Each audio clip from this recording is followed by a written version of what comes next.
Because ang godmother is Reverend Victoria Vera Pidal, Blessed Name 0123 026-4 Jesus Christ. Kanito ako gitahasan ni Mother, mag-ibong mga kasama ng team, design.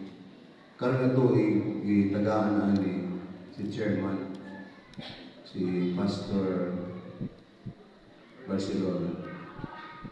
Niya may umutan sa ko, sa may paano siya, ko kung sa pasulod sa kasing-kasing ni mo niya kay Mother, pauna-una, mauna na siya. So, mauna yung bigawas.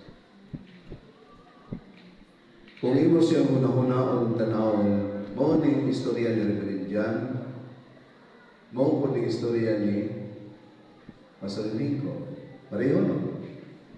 Mauna natin. Tanawin ng John 14:26. Mauna siya yung istorya niya. Kung niya kang Reverend Jan po, itong isa ka istorya sa lawyer na nag-hisgot may tungod, o nangutana may tungod, kung sa iyang religion, kung sa iyang religion.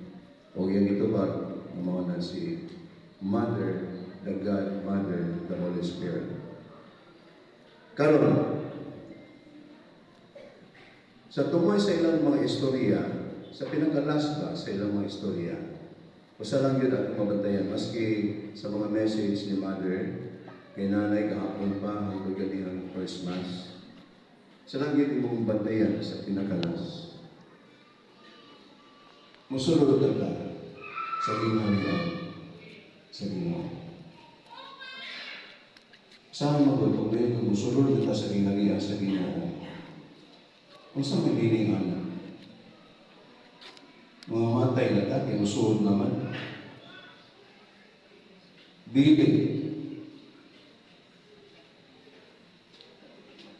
Maudali ang panahon na ginapaabot nato. Nanata sa borderline sa atong biyahe padulong sa gisaan sa Ginoo maging harian niya. One step na lang, magkasulod na tayo. Pero, ayaw kalimot, nag-ibutang ka din ni aning lugaran, ang gitawag niya Royal Valley, meaning this is the valley of decision. This is the place where you will decide if you will step one step forward or you will one step backward.